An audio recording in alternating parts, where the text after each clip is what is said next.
और मैं निवेदन कर रही थी कि ये जब आपको पता हो ना कि आप असूलों पे खड़े हो, कोई दाग दगीली नहीं है आपकी जिंदगी की चादर, तो आप टिप्पणियों से कभी नहीं घबराते।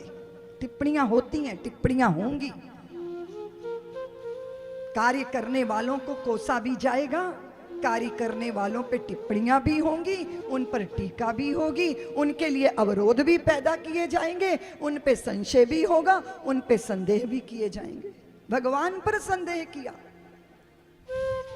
ये जनता को प्रसन्न करना बड़ा मुश्किल है। वो तुमने पुरानी कथा नहीं सुनी, वो जो शंकर पार्वती जी की कथा, दोनों नंदी पे चढ़े जा रहे थे, एक गांव से निकले तो बोले देखो देखो इनको, नंदी पे दया नहीं आती, दोनों हट्टे कट्टे नंदी पे चढ़े बैठे हैं।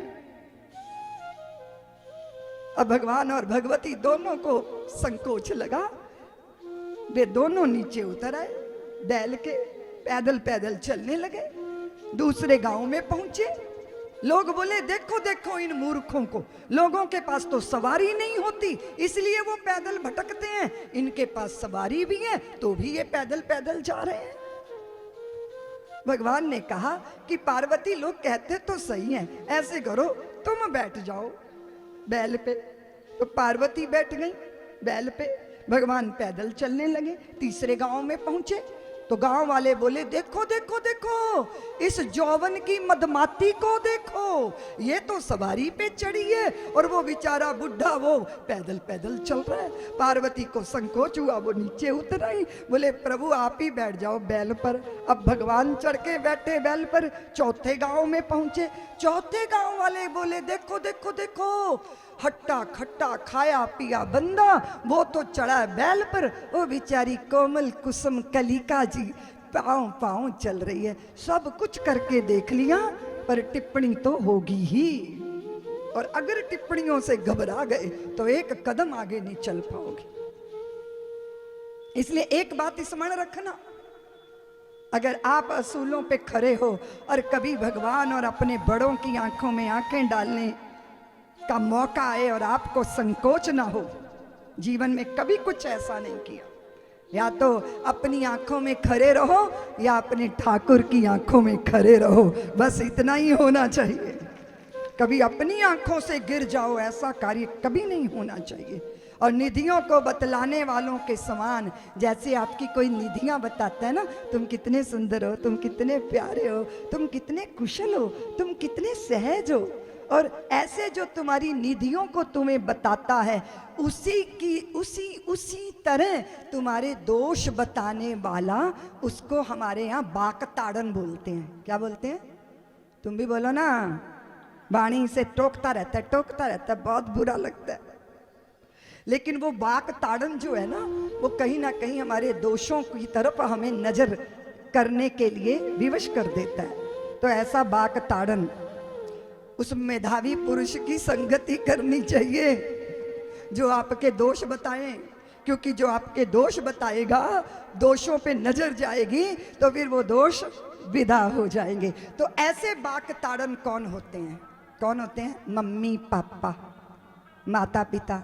इसलिए बच्चों को आंटियां जितनी पसंद है ना, उतने माँ बाप पसंद नहीं है, क्योंकि आंटी ने तो चुपचाप चॉकलेट पकड़ा देनी है और मुंह पे चुंबन रख देना है, और माँ ने चॉकलेट हाथ से छीन लेनी है कि दांत बिगड़ जाएंगे।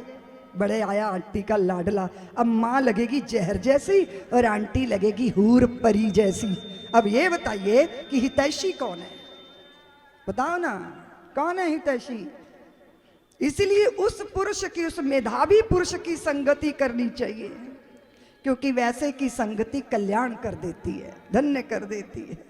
कभी अकल्याण नहीं होता जो अपने दूषणों को सुन सकता है। और हम भगवान के भक्त हैं, हम गुरुओं के शिष्य हैं, हम अपने देश के, राष्ट्र के नागरिक हैं। अपनी अपनी प्रशंसा, अपनी प्रशस्ति, वो मैं कहा करती हूँ कि तारीफ ऐसी ना हो कि तमीज गायब हो जाए। कभी कभी किसी की तारीफ कर दो ना, उसका दिमाग खराब हो जाता है, फिर उसके व्यवहार में संतुलन नहीं रहता। ये जो भगवान की पवित्र कथा है, इसको देखिए जरा। जब सत्यजित ने भगवान पर आरोप लगाया तो भगवान कुछ नहीं बोले। उनको पीड़ा हुई होगी शायद, वे तो भगवान है, ना भी हुई हो। रुक्मिणी ने उनके ऊपर एक तंज कसा।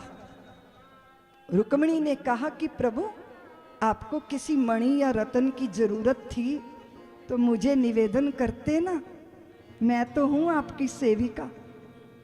देखिए, आपके इतने अंतरंग कोई हो, आपके पास कोई हो, आपके साथ कोई हो, आपके साथ अर्धांगिनी का लेवल लिए हुए कोई हो, और वो आपसे ऐसी बात करे। भगवान ने कहा, तुम क्या कह रही हो? बोले, पूरी द्वारका में अपवाद फैला है कि आपने सत्यजित की मणि के लिए उसके भाई को गायब करवा दिया। तो भगवान को अपनी पवित्रता का प्रमाण देने के लिए प्रसेनजित की खोज करने के लिए जाना पड़ा। आप कितने पवित्र हो ये अंदर भले ही बनाए रखो, पर ये जनता को पता भी चलना चाहिए कि आप पवित्र हो, आप प्रमाणिक हो, आप साफ सुथरे हो, आप अंदर बाहर से एक हो। और यहाँ भगवान द्वारकाधीश तक को अपनी सफाई देनी पड़ी, अपने को सिद्ध करना पड़ा कि मणि मेरे पास। ये व्यवहारिक धर्म है। इसलिए भागवत आपके अध्यात्म का आधार ही नहीं है, भागवत आपके व्यवहार की कड़वाहट का दर्शन कराकर वो मिठास में कैसे परिवर्तित होती है उसका सूत्र भी देती है। फिर हुआ क्या? प्रसेनजित तो मिले नहीं, मिले उसकी लाश। उसे कोई शेर खा गया था, शेर की भी लाश मिली, उसे जामवंत जी ने मार दिया था। मणि कहाँ मिली? जामवंत जी के बच्चे खेल रहे थे। 27 दिन तक भगवान के साथ जामवान जी का युद्ध हुआ, मल्ल युद्ध। कथाकार तो कहते हैं कि भगवान राम अवतार में जामवंत जी के दिल की इच्छा दिल में ही रह गई थी कि मल्ल युद्ध नहीं हुआ तो भुजाओं की खुजली हो रही थी, तो भगवान ने द्वापर में उसे पूरा किया। मणि ऐसे नहीं मिलेगी। जब वो पहचाने भगवान को तब उन्होंने निवेदन किया कि प्रभु मणि ऐसी नहीं मिलेगी, मणि तो तब मिलेगी जब आप जामवती जी को स्वीकार करोगे, फिर दहेज के रूप में आपको मणि मिलेगी। भगवान मणि लेकर जामवती जी के संग जब द्वारका आए तो पूरी द्वारका ने भगवान का स्वागत किया। भरी सभा में सत्यजित को बुलाया गया और उसका सर्वांग गलित होने लगा। एक बात है, अगर आप किसी पे झूठा आरोप लगा दो तो फिर आपके भीतर की जो आग है वो आप ही को जलाएगी। सजा कोई दूसरा नहीं देता, दंडित व्यक्ति खुद ही हो जाता है। सत्यजित को सब लोग धन पशु कहने लगे थे द्वारका में। भगवान ने कहा, ये आपकी मणि है, संभालिए। सत्यजित ने कहा, प्रभु आप रख लो, मुझे क्षमा कर दो। भगवान ने कहा, नहीं, आपकी मणि नहीं चाहिए। सत्यजित बोले, जब आपने दूसरा विवाह कर लिया तो तीसरा भी कर लीजिए, सत्यभामा को स्वीकार कर लीजिए, मेरी पुत्री को, और दहेज में ये मणि ले लीजिए। भगवान ने कहा, मणि तो सत्यभामा तो स्वीकार है, पर मणि स्वीकार? इस मणि के चक्कर में दाऊ तक को भगवान पे संदेह हुआ था।